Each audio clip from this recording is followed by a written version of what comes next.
தாவேக தலைவர் விஜயை ராகுலின் வியூக வகுப்பாளர் ஒருவர் சந்தித்திருக்கிறார். ராகுலின் வியூக வகுப்பாளரான பிரவீன் சக்கரவர்த்தி தாவேக தலைவர் விஜயை சந்தித்திருக்கிறார். அந்த அண்மை செய்தியை பார்த்து வருகிறோம். சென்னை பட்டினப்பாக்கத்தில் உள்ள விஜயின் இல்லத்தில் இந்த சந்திப்பு நடந்ததாக தெரிவிக்கப்பட்டிருக்கிறது. காங்கிரஸ் மூத்த தலைவர் ராகுலின் வியூக வகுப்பாளர் பிரவீன் சக்கரவர்த்தி தாவேக தலைவர் விஜயை சந்தித்திருக்கிறார். அவரது இல்லத்தில் சந்தித்திருக்கிறார். விவரங்களோடு இணைகிறார் நமது செய்தியாளர் ஜெரி. வணக்கம். மேலும் அவர் வணக்கம். சென்னையில் தமிழக வெற்றி கழக தலைவர் விஜயுடன் காங்கிரஸ் மூத்த தலைவர் ராகுல் காந்தியுடைய வியூக வகுப்பாளர்கள் ஒருவரான பிரவீன் சக்கரவர்த்தி சந்தித்து உரையாட இருக்கிறார். சென்னை பட்டினப்பாக்கத்தில் உள்ள விஜயில் தற்போது சந்திப்பு நடைபெற்று வருகிறது. காங்கிரஸ் கூறப்படுகிறது. அதாவது தமிழக வெற்றி கழகத்தினுடைய கரூர் பிரச்சாரத்தின் போது 41 பேர் உயிரிழந்தனர். அப்பொழுது கூட பிரவீன் சக்கரவர்த்தியின் மூலமாகத்தான் ராகுல் காந்தி விஜயிடம் பேசினார் என்றும் காங்கிரஸ் வட்டாரங்கள் தெரிவிக்கின்றனர்.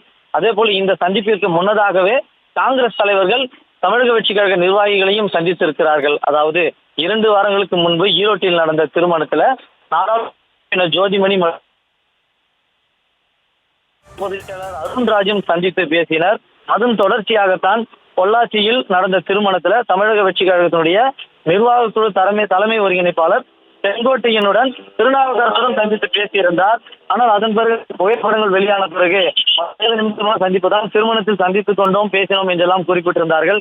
இந்த 2 சந்திப்புகளுக்கு பிறகு தற்பொழுது பிரவீன் சக்கரவர்த்தி விஜயை நேரடியாக சந்தித்திருக்கிறார். இதற்கு முன்னதாகவே 2 முறை பிரவீன் சக்கரவர்த்தியினுடைய தொலைபேசியிலிருந்து தான் ராகுல் காந்தி தொடர்பு கொண்டு பேசியதாகவும் கூறப்படுகிறது. அதே போல ஜோதிமணி அவர்கள் செய்தியாளர் சந்திப்பில் பேசும்போது கூட விஜய் காங்கிரஸ் கட்சிக்கு புதிதானவர் அல்ல என்ற ஒரு கருத்தையும் குறிப்பிட்டிருந்தார். அதன் தொடர்ச்சியாகத்தான் இந்த சந்திப்பு நடைபெற்றிருக்கிறது. அதே போல ராகுல் விஜய் விமர்சிக்கவில்லை, பாஜகவை விமர்சித்திருக்கிறார், திமுக விமர்சித்திருக்கிறார்.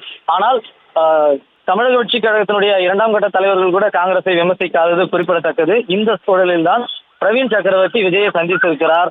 ஆனால் இது கூட்டணி பேச்சுவார்த்தையா அல்லது மரியாதை நிமித்தமான சந்திப்பா என்று இறுதியாக அறிவிக்கப்படாத ஒரு சூழல்ல தான் திராவிட முன்னேற்ற கழகத்துடன் கூட்டணி பேச்சுவார்த்தைக்கு காங்கிரஸ் தலைமை 5 பேர் கொண்ட குழுவையும் அமைத்திருக்கிறது. ஒருபுறம் கடந்த வாரம் கூட்டணி பேச்சுவார்த்தை அண்ணா அறிவாலயத்தில் நடந்தது.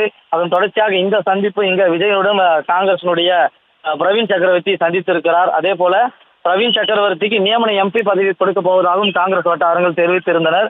இந்த சூழலில் தான் இந்த சந்திப்பு நடைபெற்று வருகிறது. அரசியல் வட்டாரங்கள்ல ஒரு மிகப்பெரிய ஒரு கேள்வியும் எழுந்திருக்கிறது. காரணம், ஒருபுறம் மறுபுறம் விஜயுடனான இந்த நேரடி சந்திப்புகள் மற்றும் 2ஆம் கட்ட தலைவர்கள் காங்கிரஸ் தலைவர்களை இந்த சந்திப்பு அரசியல் வட்டாரங்கள் அதிர்வலையைத்தான் ஏற்படுத்தியிருக்கிறது.